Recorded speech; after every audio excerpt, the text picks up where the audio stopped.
Stay away from the wedding, Dad texted coldly. The whole family's tired of you and your kids. My sister reacted with a laughing emoji. I replied, then I'll stop funding the marriage. 10 minutes later, I paused the shared payments I'd been covering. They were laughing in the chat, but they didn't expect what happened next. My name is Leonardo. I'm 36, a stage actor at a small city theater, the kind of place where the seats creak and the curtain smells like dust and hairspray. I do plays, commercials when I can, and voiceovers for toothpaste ads at 2 a.m.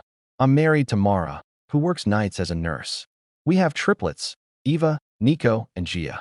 There's 6. Our apartment has finger paint on the hallway walls and tape on the couch where someone made a boat. In my family, I'm the useful one. The one who can talk to people, be charming, host, get a discount, lend until Friday. My sister Bianca is the golden one. She's 32, marketing job, hair that never frizzes, a fiancé named Marco with cufflinks he calls statement pieces. Mom calls her our star. When Mom says I'm a star, she adds, but in your own way, like a patch on an old jacket. It was a Wednesday for 11 p.m. during my break between a matinee and evening show. I was backstage eating a banana with stage makeup still on my face. My phone buzzed. Family group chat. La Famiglia. The icon is a stock photo of spaghetti that Bianca set, and no one changed. Dad, stay away from the wedding. Just like that. All caps. No hello. He's not usually dramatic in text, but he likes control to sound like policy. 2 bubbles appeared. Bianca, LOL. Then the laughing emoji with tears. Then, seriously, Leo, it's adults only, and the whole family is tired of you and your kids. She spelled, you're, right on purpose. Bianca always spells right when she's cruel. I stared at the screen. The hallway smelled like coffee from the stage manager's mug. Actors whispered lines in the wings. My thumbs hovered. I typed, then I'll stop funding the marriage. I looked at the sentence. It was a weird sentence to write to your sister, but it was true in a lot of small ways. Deposits. Phone plan. Venue balance, just for now. Streaming services. My Apple Pay shows it like a map of good intentions. I didn't hit send. I put the phone face down. Heart in my throat. I could hear the audience settling on the other side of the curtain. Coughs, murmurs, programs rustling. I told myself, don't do money by text while wearing a wig. The stage manager walked by and tapped the 5-minute call. Places, she said. I slid the phone into my pocket. I went to stage left. My scene partner looked at my face. You good, he whispered. Yeah, I lied. Just family stuff. I took my mark. Lights up. Applause. I hit my first line on muscle memory, but in my head I kept replaying Dad's text like a bad cue. Stay away from the wedding. Like I'm a stain. Like my kids are noise. The banana sat heavy in my stomach. When the scene ended, I went back to the dressing room and checked my phone again. More messages. Mom, Leo, let's not make drama. We just want a tasteful day. No kids. No chaos. Bianca, you can come to the reception if you promise to keep the triplets away from the dance floor. Marco, bro, it's not personal. It's branding. Branding. I typed, it's our family, not your content. Then I deleted it. I took a breath and sent only one message. We'll talk later. I didn't do anything else. Not then. I finished the show with a smile that felt stapled on. I let the audience clap. I took a bow. On the way home, on the bus, I watched 3 teenagers share earbuds and thought about how every not personal comment is always personal. When I got home, the triplets were asleep in a tangle that looked like a spilled pile of laundry. Mara was at the kitchen table with her scrubs on, eating cold pasta. I kissed her head. They said no kids, I said. She didn't flinch. Of course they did, she said. What now? I don't know, I said. But I think I'm done being the quiet sponsor. You don't get a text like, stay away from the wedding, out of nowhere. You walk there a long time on small stones. I grew up in a loud house where praise was a sport. Bianca won a lot. She did everything on time and out loud. I did things backstage. I built sets in the garage with scrap wood. I learned to paint fake bricks that looked real from far away. Mom would walk in and say, that's nice, Leo, but don't get messy. Then she'd drive Bianca to another leadership event. Dad ran a locksmith shop when I was little. He liked saying, we opened doors. He liked the slogan more than the work. When business got slow, he rented out the brand to a friend of a friend and started working at a warehouse. He told everyone he still managed security. If you asked for help with a lock, he'd call me. By 20, I was doing community theater and barista shifts. Money was a maze. I loved acting, but it paid in applause and pizza. I started doing voice gigs and sometimes, miraculously, commercials. The first time I got a check for $1,750 for 30 seconds of smiling at a toothbrush, I cried in the bathroom stall at the studio. I sent Mom a photo of the check. She replied, "Bianca just got a raise." She added prayer hands. That's her idea of balance, clapping with both hands for one kid. Mara and I met in an acting class. She was there to get better at speaking up in staff meetings. I was there because my landlord gave me $50 off rent if I taught a scene study on Thursdays. Mara laughed at my jokes and then fixed my resume. We moved in together in a one-bedroom above a nail salon. The triplets came like a surprise window you didn't know the house could hold. We became a team scheduled to the minute. Her nights, my rehearsals, daycare math like a chess game. We learned the art of passing the baton without dropping it. The money part with my family started small and temporary. 2018. Leo, can you put the family on your phone plan? You get a union discount, right? I did. For lines became 7. I added my parents and Bianca for 3 months. The bill became $216, then $248 when Dad needed more data, then $289 when Bianca added an Apple Watch. She sent me a heart emoji once. That was the thank you. 2019. We're short on rent this month. Can you spot us $400? Dad asked. I sent $400. He said, "We'll pay you next week." Next week grew mold. 2020. The pandemic canceled their venue. We need a new deposit to lock in the date for 2021, Bianca said. We'll pay you back when guests RSVP. I paid $1,200. Guests RSVP'd with cannot attend and can't wait. No one RSVP'd with a wire transfer. 2021. Cakes are expensive, Leo. You're good with people. Can you get a discount? Or just cover it and call it your gift? Bianca wrote. I called a baker. I got a discount. I also handed over my card. I called it a gift so I wouldn't have to count it. 2022. Dad's truck insurance jumped. They screwed me, son, he said. I paid the difference for 3 months. Month 4, he forgot it was a favor. I kept adding little payments like thumbtacks on a corkboard. Gym membership for Dad's health. Spotify for Mom's cleaning groove. Canva for Bianca's wedding invites. A ring resizing emergency. I told myself it was a season. I told myself it was love. Love is patient. Love is quiet. Love sets up auto pay and doesn't mention it. But little moments added up like receipts in a glove box. Bianca's bridal shower. No kids, she said, then posted photos of other people's kids in matching white. When I asked, she said, those are aesthetic kids. Our 3 are chaotic energy. A family dinner where Dad clinked a glass and said, a toast to Bianca and Marco, who worked so hard and deserve this. I lifted my water and said nothing. Marco winked at me like we had a bit. It wasn't a bit. The time Bianca announced in the group chat that she and Marco were optimizing finances and everyone should contribute something meaningful to the wedding. I replied, we already did the venue deposit. She wrote, that was a family gesture, not a gift. Family gesture means it doesn't count when we tally. The triplets aren't props. They're people. They spill juice. They tell jokes that make no sense. They call every black car a limo. They ask why they can't go to Aunt Bianca's big party. I said, because it's fancy. They said, we can be fancy. They wore capes over pajamas to show me. My heart hurt for both of us.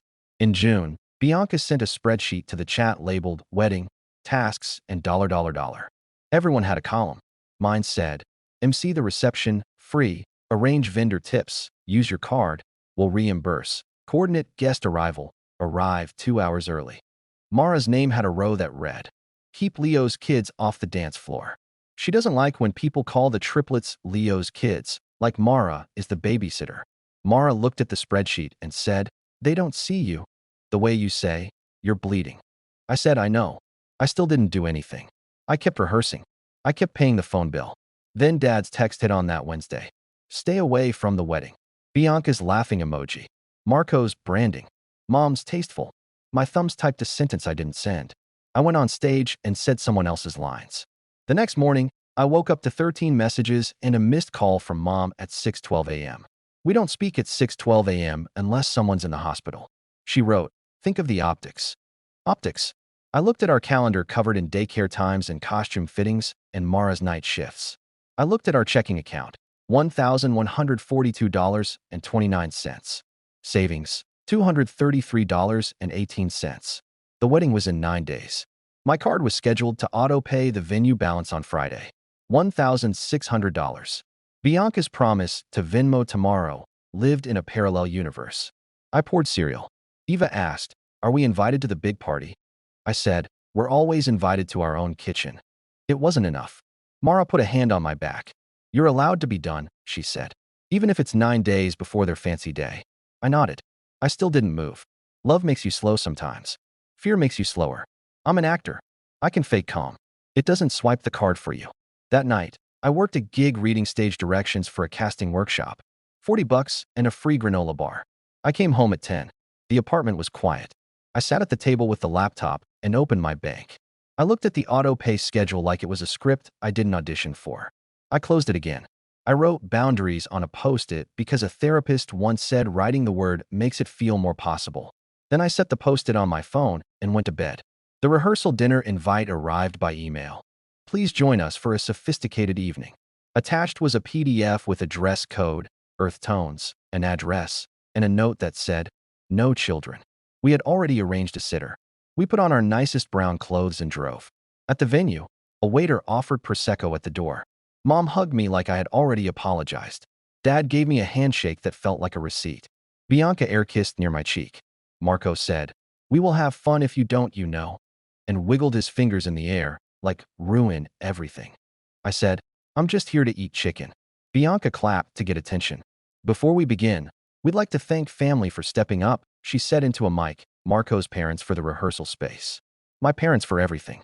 My cousin Danny for the playlist. And Leonardo for emceeing the reception." She paused for claps. "We love your theater voice," she added, like a tip. I hadn't agreed. I hadn't been asked since the spreadsheet. I stared at the microphone like a snake. Marco grinned and made a little bravo motion with his hands. I sipped my Prosecco and tasted metal. During appetizers, Mom sat next to me and leaned in. "About the kids," she said.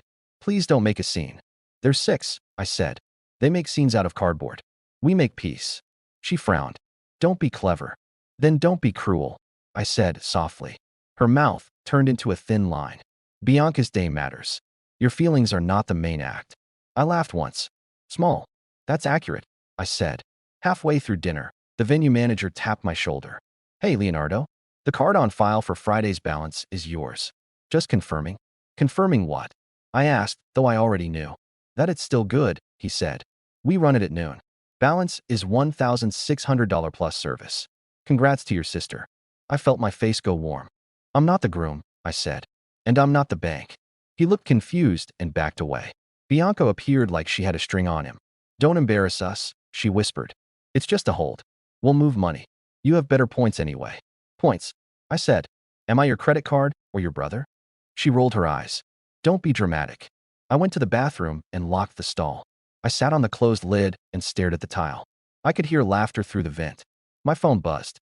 "Mara, you okay?" I wrote. "No," she wrote. "Then leave." I left the stall. I looked in the mirror at my earth-toned suit that wasn't our color. I saw my face with stage makeup residue in my eyebrows because I had changed fast. I walked back into the room, found Marco near the bar, and said, "Take my card off the account." He blinked. "We're in the middle of speeches." "I'm in the middle of a boundary," I said. Bianca swooped in. "What now?" "My card is off your wedding," I said. "Also, I'm not emceeing." Heads turned. Mom stood up like she had a prepared speech in her bones. "Leonardo," she said, "not tonight." "Exactly tonight," I said, quiet. "Because the bill hits Friday." Silence in a room with music is a special kind of loud. Dad put his napkin down like a judge. "You agreed to help." "No," I said. "You assigned me to help." Bianca's cheeks went pink. "You're ruining my vibe." "Your vibe is expensive," I said. "And it's paid for with my kids' shoes." Marco tried to joke. "Come on, Broseph. Don't make me call the bouncer." "This isn't a club," I said. "And I'm not your bro." Mom's voice dropped into the tone that used to make me 12. "If you walk now, do not show up Saturday. We won't have you there." I looked at Mara, who nodded once. I looked at my hands. They weren't shaking. That surprised me. I said, clean and simple, "This isn't about revenge. This is about closure." I walked to the front desk with the manager. "Delete my card," I said. He did. I watched him type. I watched him hit the key. The click was tiny and loud. Back at the table, I put my napkin on my plate. "We're leaving," I said. "We hope your day is nice." "We won't be there." Bianca's jaw dropped. You can't do this, she said. I just did, I said. We walked out. In the parking lot, I exhaled so hard my lungs shook. Mara squeezed my hand. You okay? No, I said. But I'm done. In the car, I opened the banking app. The auto pays lived there like weeds. Family phone plan, Spotify, Canva, gym, insurance top-up, cake balance. I paused one, then another, then the last one. It took 10 minutes. My hands didn't shake. My phone lit up. The group chat blew up with, "And are you serious?" and Bianca's laughing emoji again. I put the phone face down. We drove home. The triplets were asleep, cheeks sweaty, hair stuck to their foreheads. I kissed each one. I thought, I don't have to fund disrespect to have a family. I can just have mine. I expected quiet. I got fireworks. At 7:12 a.m., Dad called. I let it go to voicemail. He texted, "Is your card declining? Then, call me. Now." At 7:19, Mom wrote, "They're saying the venue balance is unpaid. What is happening?" At 7:22, Bianca, "OMG, did you really?" Then a screenshot of a payment failure message with confetti emojis added, like mockery. At 7:28, the venue manager texted me, "Just confirming we removed your card as requested. The couple will need to provide a new method by 5 p.m. I replied, "Thanks." He sent a thumbs up like a human. By 9:10, I had 12 voicemails. Dad's first, "Son, if this is some stunt, fix it." Mom's, "We're mortified." Bianca's, "You're an embarrassment." Marco's, "Bro, chill." Then, "Dude, seriously chill." At 10:03, the family phone plan broke into two. I called the carrier from the sidewalk while the triplets counted cracks. "I need to split my line," I said. The rep was kind. "We can move your 3 lines to a new account today," she said. "The others will need to set up their own." I said, "Great." She said, "People get mad about this." I said, "I can take it." At noon, Mom sent a long message with bullet points. She loves bullet points when she's furious. "You humiliated your sister. You used money as a weapon. You ruined the rehearsal. You will pay the balance today and apologize." I replied with 4 lines. "I removed my card. I won't MC. We won't attend. Do not contact my kids about this." She wrote, "Unbelievable." Dad wrote, "Ungrateful." Bianca wrote, "Uninvited." Mara made sandwiches. I wasn't hungry. I ate anyway. The triplets asked if we were going to the fancy party.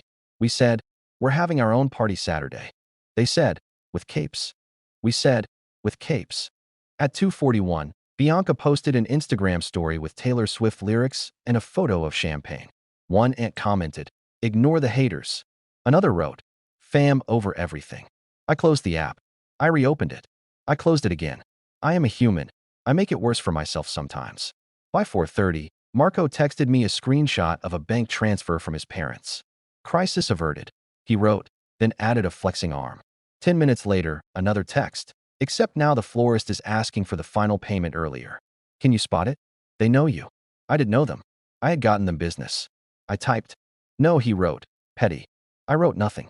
At 6 p.m., Mom called Mara. "This is a classic move. Go around me." Mara put the phone on speaker. Mom started in a soft voice, "Sweetheart, help me understand why Leo is doing this." Mara said, "Because you told him to stay away from your wedding." Mom said, "We didn't mean it like that." Mara said, "How did you mean it?" Silence. Then Mom cried. Mara said, "We can talk after the wedding." Mom said, "So never?" Mara said, "If you keep talking like this, then maybe." The next day, I turned to practical things. We created our own phone plan. We moved autopays for our life to a new card and canceled anything with family in the name. I sent 4 emails. To the venue, "Please direct all further payment requests to the couple." To the florist, "I'm not involved in payment. Wishing you a nice event." To the DJ, "I won't be MC. Please coordinate announcements with the couple." To Bianca, "If vendors contact me, I'll forward them to you." The florist replied, "Understood." The DJ replied with a thumbs up emoji and "Families, man." The venue replied, "Thank you." Bianca replied with, "You're disgusting." Then another laughing emoji. She loves laughing when she's losing. The wedding day came. We woke up at 7. Eva asked, "Are we going to the party?" We said, "We're going to the park." We packed grapes and a soccer ball and 3 capes. We took family photos on a cracked basketball court. The sun was kind. We were not dressed in earth tones. We were dressed like a box of crayons. Mara set up a Bluetooth speaker. We danced to a playlist named Household Bops. A stranger dog joined. The triplets screamed with joy. A couple on a bench clapped. At noon, my phone lit up. Group chat. Where are you? I can't believe you. They're asking the photographer to leave early because we lost time. The cake is late. We hate you. The message is stacked. I put my phone on Do Not Disturb and kicked a soccer ball to Nico, who kicked it back and fell over laughing. At 4 p.m., a cousin sent a photo of the wedding. It was beautiful. Bianca looked like a magazine. Marco looked like hair product. There were no kids. The light was perfect. The caption said, "Family forever." I looked at the photo and felt a weird mix of anger and relief. I could miss something and still be okay. At 6 p.m., after the ceremony, the real meltdown started. The florist wrote me a message anyway. They're short on the tip envelope. Sorry to bother. I replied, I'm not covering it. 10 minutes later, Bianca texted, You're cruel. 30 minutes later, the DJ needs the run of show. You were supposed to do it. I replied, Not available. She wrote, You think you're righteous, but you're just broke. I didn't reply. She called. I let it ring. She left a voicemail calling me small. I saved it in a folder named Weather. Hearing the storm helps me believe in the calm we chose. That night, our apartment smelled like pancakes and hairspray because the kids wore capes, and we did a home reception, which is a fancy name for putting a paper towel roll on a chair and calling it a microphone. The triplets gave speeches that were mostly robot noises. We laughed until our faces hurt. 2 days later, Dad asked to meet. We chose a diner. He arrived in a shirt too tight across the chest like he was trying on a younger man. He ordered coffee and sugar like it was a weapon. You made your mother cry, he said. She told me to stay away. I said. She didn't mean it, he said. She typed it, I said. He leaned back. We've done so much for you, he started. I put a small stack of printed bank statements on the table. I didn't shove them. I slid them. Highlighted lines. $1,200 deposit. $289 phone plan. $400 rent. $150 insurance. $80 Canva. $64 Spotify. $248 cake. 12 months of temporary bills. I said, I'm not here for an argument. I'm here to set terms for the future. He stared at the pages. He isn't good with numbers unless they favor him. You keeping score? He asked, smug. I'm keeping boundaries, I said. I'm done being the quiet sponsor. If you want something from me, you ask, you accept my rate or my answer, and you don't go near my kids with threats. He laughed without humor. Rate? My time has value, I said. So does my peace. He stood up. You always were dramatic. I'm an actor, I said. It's my job. But this isn't drama. It's a policy. He left without paying. I paid. I can handle a $7 coffee if I don't have to fund a $1,600 balance. For a week, the group chat was a wildfire. Long messages, copy-paste quotes about forgiveness, screenshots, a weird meme from an aunt about wolves. I muted it. Mara and I did our life. I went to rehearsal. The director said, You're sharper this week. I was. I had energy left over for my work. The triplets noticed. Daddy, you're silly again, Gia said. I didn't know I had stopped being silly. Bianca posted one more story with a black screen and white text. Some people show who they are. I thought, yes, they do. Silence followed. Not peace yet, but space. I used to think being a good son meant saying yes with my wallet and my time and my throat dry. I thought love was letting other people narrate my day and call it family. I don't think that anymore. My mother sends photos of centerpieces now with no caption. Sometimes I send back a heart. Sometimes I don't. My father texted last week, garage keypad acting up. I replied, I can come Friday at 3. My rate is $95 per hour plus parts. He wrote, never mind. He hired a stranger. I slept fine. Bianca hasn't apologized. She might never. She still posts beige quotes about grace.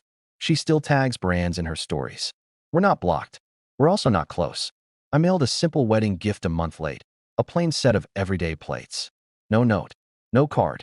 They can eat on them or throw them away. Either choice is a choice. At home, we're quieter. Not silent. Triplets don't do silent, but quieter in my head. We made a budget that doesn't include family emergencies as a line you can't see. We started a jar labeled camp. The kids draw their initials on the jar with markers that stain. We put 5s and 1s in. They clap for a 5 like it's a miracle. It is, in a way.